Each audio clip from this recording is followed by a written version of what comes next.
जय हिंद दोस्तों, कैसे हैं आप लोग। स्वागत करते हैं आप सभी का आपके अपने YouTube channel SSC aspirant study में। तो प्यारे दोस्तों, आज का जो हमारा टॉपिक है वो है जैन धर्म।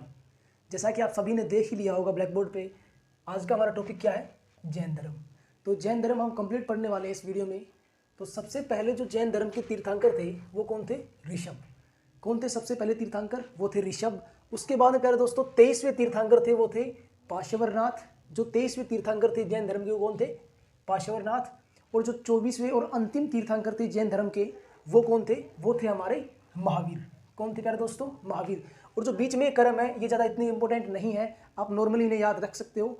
बाकी प्यारे दोस्तों जो पहला था वो था ऋषभ, 23वां तीर्थंकर था वो था पार्श्वनाथ, 24वां तीर्थंकर और अंतिम तीर्थंकर था कौन, महावीर। तो इस वीडियो में हम महावीर के बारे में पढ़ेंगे कंप्लीट। तो महावीर का जन्म कब हुआ था प्यारे दोस्तों, 540 बीसी में। और कहाँ हुआ था, कुंडल ग्राम के वैशाली में। ठीक है दोस्तों। उसके बाद में जो महावीर है उसके पिता का क्या नाम था, उसके पिता का नाम था सिद्धार्थ। महावीर के पिता का नाम क्या था, सिद्धार्थ। और ये कौन कौन से वंश का था, इसका वंश क्या था, वो था ज्यास्त्रिक वंश का था। ठीक है। उसके बाद में आगे देखते हैं, जो महावीर था उसके भाई का क्या नाम था, नंदीवर्मन। जो महावीर है उसके भाई का नाम था नंदीवर्मन। और इसी से आज्ञा पा करके जो महावीर है वो कहाँ गया था, तपस्या के लिए गया था। ठीक है, कहाँ गया था, तपस्या के लिए। उसके बाद में जो महावीर है उसकी पत्नी का क्या नाम था, उसकी पत्नी का नाम था यशोदा। जो महावीर है उसकी पत्नी का क्या नाम था, यशोदा। और उसकी बेटी थी उसका क्या नाम था, प्रियदर्शनी। महावीर की बेटी का क्या नाम था, प्रियदर्शनी।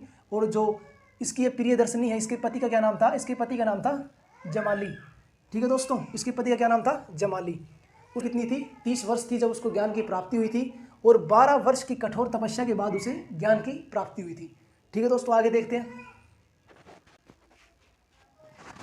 उसके आगे है प्यारे दोस्तों, जो महावीर है उसकी तपस्या कहाँ की थी, उसने तपस्या की थी जाम्बिक ग्राम में। कहाँ पर, जाम्बिक ग्राम में, शाल वृक्ष के नीचे और त्रिजुपालिका नदी के पास। ठीक है दोस्तों, जो महावीर है उसने जो तपस्या की थी वो कहाँ की थी, जाम्बिक ग्राम में, शाल वृक्ष के नीचे और त्रिजुपालिका नदी के पास। उसके बाद में जो महावीर है उसने क्या किया कि उसने मतलब कि जो 3 वर्ड था उसमें जो विश्वास रखता KFC में, यानी कि नॉलेज, फेथ और करेक्टर में, यानी कि ज्ञान में, विश्वास में और आचरण में वो विश्वास रखता था कौन, महावीर। ठीक है। और उसने क्या बताया कि उसने जीव हत्या नहीं करनी चाहिए। जो जैन धर्म के जो आखिरी तीर्थंकर महावीर थे उनके हिसाब से क्या था, जैन धर्म के हिसाब से क्या था कि जीव हत्या नहीं करनी चाहिए। और वो कृषि भी नहीं करते थे, जैन धर्म में कृषि नहीं की जाती थी। उसके बाद में जो जैन धर्म के थे लोग वो पुनर्जन्म में विश्वास रखते थे। क्या रखते थे, पुनर्जन्म में विश्वास रखते थे। उसके बाद में क्या था, और वो पुनर्जन्म के बाद में क्या होता था, उन्हें मोक्ष की प्राप्ति, और वो मोक्ष की प्राप्ति में भी विश्वास रखते थे। और उनका मानना ये था कि मोक्ष की प्राप्ति कैसे होगी, कठोर मार्ग पर चलकर, यानी कि अपने स्वयं को कष्ट दे करके हम मोक्ष की प्राप्ति करेंगे, कठोर मार्ग पर चल करके। आगे देखते हैं प्यारे दोस्तों। अब आगे देखते हैं प्यारे दोस्तों, जो जैन धर्म उसके अंदर मोक्ष शब्द की जगह किसका प्रयोग हुआ था, उसकी जगह प्रयोग हुआ था केतल्य का। जो मोक्ष शब्द की प्राप्ति होती है, मोक्ष की प्राप्ति होती है, मोक्ष शब्द की जगह उन्होंने केतल्य का प्रयोग किया था। ठीक है। और उसके बाद में प्राकृत भाषा का प्रयोग, जो जैन धर्म है उसमें प्राकृत भाषा का प्रयोग हुआ था। और महावीर स्वामी के 2 शिष्य थे। प्यारे दोस्तों, जो महावीर स्वामी थे, जो जैन धर्म के आखिरी तीर्थंकर, उसके 2 शिष्य थे। कौन कौन था, भद्रबाहु और स्थूलबाहु। ठीक है, भद्रबाहु और स्थूलबाहु। एक बार प्यारे दोस्तों जो मगध है उसमें अकाल पड़ जाता था, 2 साल के लिए अकाल पड़ गया था। उसके बाद में क्या होता था, जो भद्रबाहु है वो चंद्रगुप्त मौर्य के साथ चला जाता है अकाल पड़ने के बाद, वो स्थूलबाहु वहीं रुक जाता है। ठीक है, जो 2 हिस्सों में बट गया। उसके बाद में जो जैन धर्म है जो अकाल पड़ने के बाद 2 हिस्सों में बट गया था।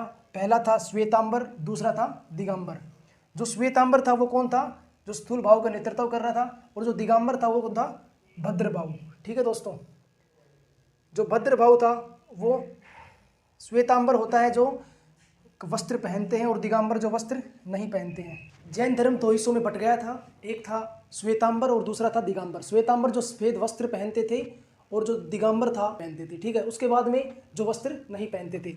उसके बाद में आगे देखेंगे, जो जैन धर्म है उसमें किस किस चीज़ों का विरोध हुआ था। उसमें हुआ था मूर्ति पूजा का। जो जैन धर्म के लोग थे वो मूर्ति पूजा नहीं करते थे, उसका विरोध करते थे हमेशा। दूसरा कर्मकांड का। ठीक है। और उससे अगला जो तीसरा है वो क्या है, जाति व्यवस्था का। वो जाति व्यवस्था को भी नहीं मानते थे, कोई जाति को नहीं मानते थे। तीसरा भगवान, वो भगवान में भी आस्था नहीं रखते थे। उससे अगला है जो वो है ऊंच नीच, वो ऊंच नीच को भी नहीं मानते थे। ठीक है दोस्तों, जो जैन धर्म के लोग थे वो उस नीच को भी नहीं मानते थे, उसमें कोई विश्वास नहीं रखते थे। उससे अगला है पुनर्जन्म। जो जैन धर्म के लोग थे वो पुनर्जन्म में आस्था रखते थे और इसके लिए क्या करते थे कि पुनर्जन्म के लिए क्या होगा, मोक्ष की प्राप्ति करनी होगी। ठीक है, उसके बाद में जो महावीर स्वामी है उसकी मृत्यु हो जाती है। महावीर स्वामी की मृत्यु कब होती है, 468 BC में। यार दोस्तों, महावीर की मृत्यु के बाद 468 BC में, उसके बाद में जो इसके दो शिष्य थे, कौन कौन था, एक भद्रबाहु था और दूसरा कौन था, स्थूलबाहु। स्थूलबाहु यानी कि श्वेतांबर जो सफ़ेद वस्त्र पहनते थे और भद्रबाहु जो वस्त्र नहीं पहनते थे। ठीक है, श्वेतांबर जो सफ़ेद वस्त्र पहनते थे और जो भोजन करते थे, लेकिन प्यारे दोस्तों जो दिगंबर थे ये वस्त्र नहीं पहनते थे और ये भोजन भी नहीं करते थे। उसके बाद में जो श्वेतांबर थे वो क्या था, वो फीमेल की मोक्ष प्राप्ति कर सकती है। इन लोगों का ये मानना था श्वेतांबर का कि जो फीमेल होती है वो भी मोक्ष की प्राप्ति कर सकती है। लेकिन जो ये दिगंबर थे ना, इनका ये मानना था कि जो फीमेल है वो मोक्ष की प्राप्ति नहीं कर सकती। फिर ये क्या करते हैं, जो ये श्वेतांबर होते हैं ना, ये इनको एग्जाम्पल देते हैं कि फीमेल मोक्ष की प्राप्ति कर सकती है। जैसे कि 19वां तीर्थंकर था मल्लीनाथ, वो कौन था, एक महिला थी। लेकिन प्यारे दोस्तों जो ये दिगंबर वाले हैं ना, ये ऐसे बोलते हैं कि जो महिला नहीं थी वो कौन था, वो पुरुष था।